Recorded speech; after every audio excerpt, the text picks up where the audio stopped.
یہ رہنے کی جگہ نہیں ہے، یہاں سے ہم نے منتقل ہونا ہے، یہاں سے ہم نے جانا ہے، آخرت کا سفر ہے، بہت لمبا سفر ہے، ایسا سفر ہے کہ کبھی وہاں سے ہم نے واپس نہیں آنا ہے۔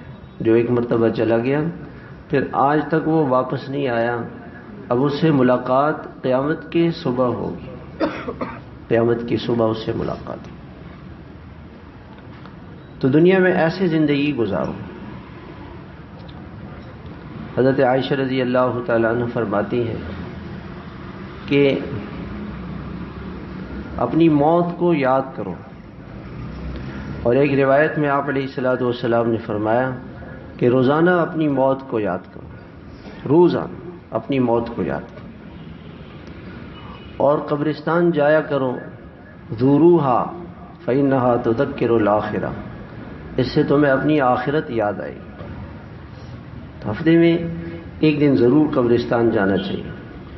حضرت عائشہ رضی اللہ تعالیٰ عنہ فرماتی ہیں کہ جب بھی میری باری آتی تھی، 9 ازواج مطہرات تھی، ان میں سے ایک حضرت سودا نے اپنی باری حضرت عائشہ کو دے دی تھی، تو 8 دن کے بعد باری آتی تھی۔ تو جب بھی آپ میری باری میں تشریف لاتے تو آپ جنت البقیع کے قبرستان میں جاتے تھے، یہ آپ کا معمول تھا۔ کبھی آپ تہجد کے وقت میں قبرستان چلے جاتے تھے۔ ایک دن ضرور آپ ہفتے میں قبرستان جاتے تھے، اس لیے قبرستان جانا مستحب ہے۔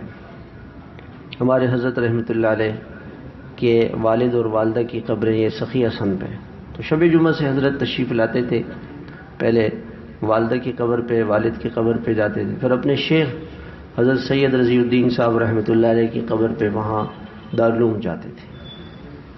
تو ہمارے بزرگوں کا بہت اہتمام رہا اس پر، ہمیں بھی اس پہ عمل کرنا چاہیے۔ اور فرمایا کہ مردوں کو غسل دیا کرو، یہ نیکیوں سے خالی جسم کا علاج ہے۔ مردوں کو غسل دیا کرو، اس سے بہت آدمی کو اپنی قبر حشر آخرت یاد آتی ہے۔ اور ان کے جنازے میں شرکت کیا کرو، جنازے میں شرکت سے 1 قیراط اجر ملتا ہے، اور 1 قیراط احد پہاڑ کے برابر ہے۔ احد کا پہاڑ 15 کلومیٹر لمبا ہے، اتنا بڑا اجر ملے گا صرف جنازے میں شرکت کرنے سے۔ اور ایک روایت میں آتے ہیں کہ جو جنازے کے ساتھ چلے گا تو اس کو بھی 1 قیراط اجر ملے گا، اور ایک روایت میں آتے ہیں کہ جو دفن میں بھی شریک ہوگا تو اس کو بھی 1 قیراط اجر ملے گا، تو 3 قیراط اجر کے ملیں گے، 3 قیراط اجر۔ تو کہیں پر بھی